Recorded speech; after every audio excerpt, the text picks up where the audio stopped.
than from war and guns. So there are many, many, many movements that are dedicated towards peace because they feel that there is unnecessary harm and death from that. But if we don't solve water and sanitation, there will actually potentially be war in the world over the limited water that's available. So it will be ironic and sad that we will cause death by guns, because we didn't solve the death by water, which will be a very sad thing for the world. Because these resources are limited and they cannot be, more cannot be manufactured, we have no choice but to think of the whole world as a family, and to think of, so anything you do that is a technology that can be used here can also be used in the rest of the world. And all of these also have historic roots in India. Vasudhaiva Kudumbakam, you would have heard that expression. So if the earth is our family and the earth is the home that we know, although you want to go to space, I think the spaceship we live on is called Earth right now. And we have lived on this spaceship. It gives us, it serves beautiful food, very tasty food. If you think of it as a cruise that we are all on, it has provided a very nice, beautiful climate, lot of really good food and service. Can we pass on that beautiful spaceship, and can we bring everybody to a middle level? Those would be the would be the challenges. So inventing things that are. My name is Lakshmi Mishra. I am from IIT. Being in younger generation, what should be our first step to save the resources? Absolutely. Okay, that's a very good question. Clearly, all change begins with ourselves, right? Be the change you want to see in the world. From another famous son of Gujarat. So you start with saying that how can I use less? In what ways? I don't mean be useless. I mean use less. Yeah. So whenever you think something is useless, it may be that it's not completely useless. That would be the recycle and reuse approach. But also from source to use less. It comes again naturally to us. Whether I remember to turn off the switch or not, my mother will remember to turn off the light switch. See, it comes naturally to us. We want to keep those habits and pass them on. We can do simple things like replacing the lights with more energy efficient lights, LED lighting which is coming up, etc. All of these use less of energy. Or we find ways in which we can make things last longer. We can create products which are less resource intensive. Those are clearly future jobs for an engineer like you to focus on. But the first step is always to make that resolution at your level, your family's level, your community's level, and say that how can I make my footprint on the earth be a little smaller than it is. It doesn't mean you have to go without food or you have to all of those things. But among the lessons that India has to teach the world is actually very sustainable food habits. It's a funny thing to think about. People always used to ask me, why are you vegetarian and all of that. But it's one of the important learnings that our ancient culture can bring to the world. If you want to feed a lot of people, you want to use sources of calories that are less land intensive and try to spread that food among a lot of people. It not only feeds a lot of people, it keeps you healthy, it makes you actually live longer as long as you read up on the limitations of vegetarian food and balance your own diet. So again, it requires a little bit of self-learning on your own part, which includes research into what are the shortcomings of our practices and how can we make it sustainable for ourselves. So it's not that it has to come at the cost of your health and well-being, but that it has to be something that an entire society can live on. Today you'll be surprised, there's a growing trend towards vegetarianism in the West, in Europe as well as in America. There are more and more restaurants, there's more curiosity about it, and of course there's therefore a growing popularity of Indian food, because here is a cuisine in which you can just walk in and order anything. There are lots of choices, and many other cultures there may be only one or two choices that meet this idea. So we have a lot that we bring already, and and to improve it in ways by adding, certain food groups that are not well represented, etc., will be the job of our today's scientists, is to spread the learning about what modern science has taught us about nutrition science, about balance, all of those things, and health issues to the rest.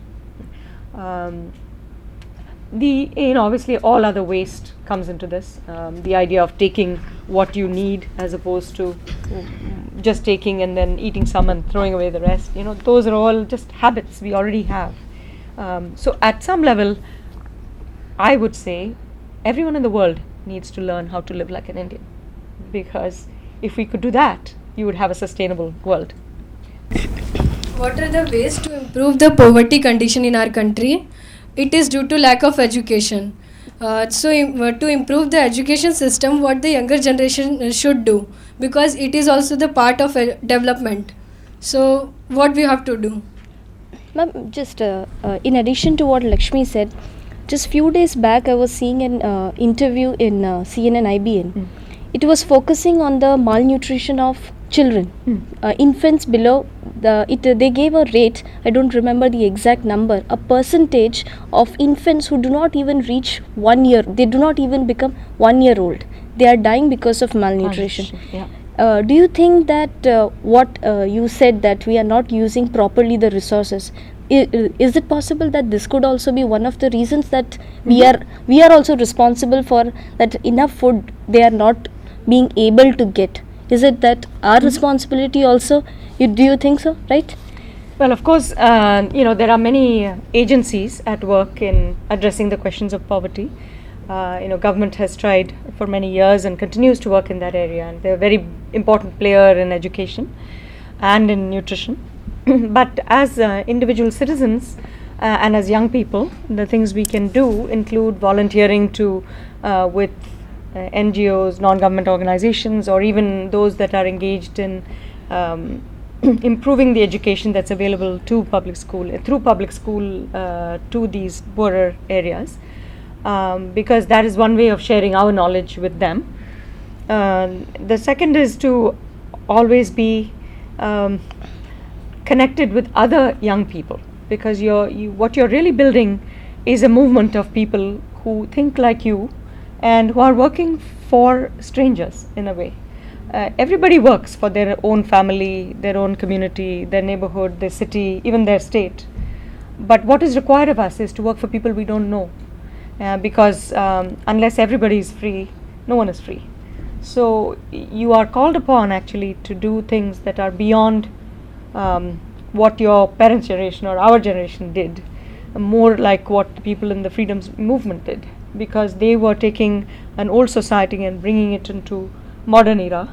You are now taking that country, which has built some institutions over time, but trying to jump past the slow process of growth, and I will say leapfrog, like a frog can leap like this, just the same way we didn't put, I was using the example of cell phones, we didn't put a landline, in everybody's house, then take it back and give them cell phones. We went straight to cell phones, from no phone to cell phone. That is the challenge that you're trying to put together. So you want to go from the education of the elite, or the people who have means to go to school, to the education of all, because without the education of all, you will still have a country that cannot move and use all its potential. You can't give instructions in writing. You can't expect people to stand up for their own rights because they can't read if they're still putting, thumbprint. So the gift of education that you've received is a gift that is to be shared at some level. So how to share that can include yourself volunteering, you forming networks of people who in turn will volunteer. People are looking at even the use of technology, which you are all very adept in, and you're growing up in a generation of technology users. Everywhere I look, I see people, doing something with their phone or their more sophisticated data phones and so on, so that it's possible to actually build movements without traveling, without too much time and expense, to be connected with people. And the important thing about connection is that no one person can make all the changes happen. yet being connected to other people who think like you, even if they are not living near you. How do you find people who think like you, right? Building a movement was so hard in the old days. How do you spread the word? How do you get 100 people to march behind you? It's really hard to do in the old days. Today, you can build it in this manner. And people look at the movement in the Middle East for democracy and things. They call it the Facebook revolution. Why? Because they used Facebook and made people of my generation are shocked, because we used to think you had to like take a placard and march, and then police will come and like hit you. Nothing, I mean, some people of course had to go and do that in order to force media attention on it. But the combination of world media and your kind of technology media and the power of so many motivated youth is really unbelievable, and that's why I'm very optimistic about things. I feel like the more people always ask me when I come back from visiting India, sometimes you read in the paper, when you open the paper, when you land, you read and it says, oh, corruption, murders, all kinds of very frightening things. And you think, oh my God, what has happened to the country? But you come out and you talk to people, and you see both the optimism, the can-do, the concern for other people, the desire to be better. Those are all the motivating factors. Young people have a unique skill that brings you to this without kind of losing your hope. A lot of people, by the time they reach middle age, they've given up on hope, and so to me that is a very powerful force that can be used. Obviously, I want to talk to you about other things that we can do, after this talk. But there are definitely organizations and groups that you should be connected with. I thought there was one more. Yeah, go ahead. My name is Anli. I am a student for IIT. My question is, how can the youth power create an impact in bringing a change for sustainable development? Yes. So we were talking about the power of young people just now, and how can youth play a role. In my house, the person who has the most power and influence in changing the way we do things is my daughter, right? Because she comes home, she has read about things, she has heard a talk, whatever, and she'll say, Mom, you're doing it all wrong, right? Turn this on, do this, do that. You're so old-fashioned, she'll say, So never underestimate the ability of young people to change older people. We think in our mind that they have control, they have got power, they have money, they're the seniors, they're adults. That's not true. In fact, the power that young people have is not only to change themselves, but to change their own family, their own community, and to come back and show how it can be done differently. So the important thing in youth power is that you have moral courage, that you should be able to see right from wrong, that you can see what, where things need to go, that you read, you learn, you absorb information from all around. And that, in turn, these networks, such as the one you've built, are used to spread or share with you the most up-to-date information, the modern learning, and so on. And the thing that I'm always impressed with is the amazing thirst for knowledge that exists. Some years back, I worked in an organization, or was associated with an organization here in South India, and they were teaching women how to stitch things and so on. But at a certain time, everything stops, and they turn on the TV, and there is a address. Somebody saying, do you know how to prevent diabetes in your family? Or to your question, do you know how to have no malnutrition in your family? If a woman is expecting a child, she needs to eat not just 3 meals, maybe 6 meals. Maybe she needs to be fed more, and then when the child comes, then you have to make sure that they've got the nutrition. That the water should be boiled, that they don't get sick, and malnutrition doesn't result from digestive challenges. This type of information can be shared with people, even though their work may be very different. They may not be educated, they may not be able to read something, but with modern technology and the use of the internet to broadcast, you are able to get to a lot of people. the information. It's not just used anymore just to show movies or to win elections, right? It can be used to spread the knowledge that you have gained, and that builds global communities. So one of the things we are looking into is how can we connect these women with women from other Across countries, countries. right? Because then they feel I'm not just living in this. कहते हैं ना ये मैं एक ही कुएं में रह रही हूँ, वैसे नहीं है, वो सारी दुनिया के बारे में जानकारी रख सकते हैं. So every कुएं का मेंढक can become a world class मेंढक, right? So because of having this connection.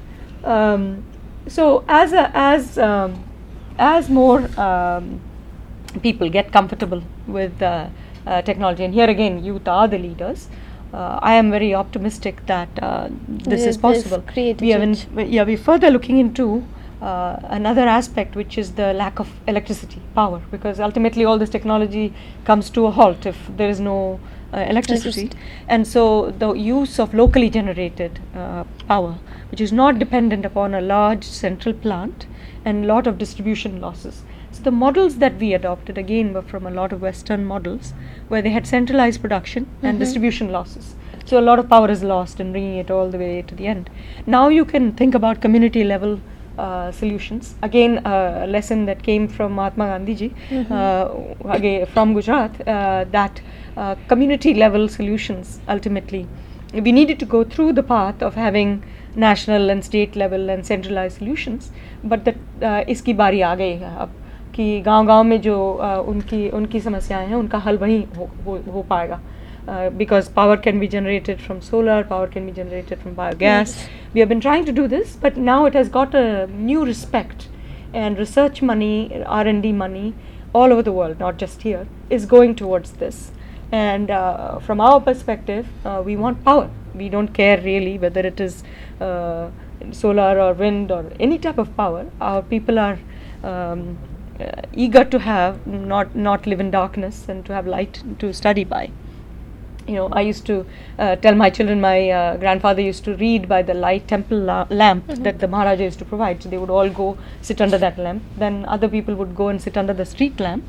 Now our turn is to take the power of the sun and create something that can be charged during the day that will provide 10 hours of light when the people come back. So even if they are working in jobs that don't give them enough money to have a home with electric connection and so on, they can still provide for the next generation. So we don't have to continue to live in darkness, so that the divide between the countries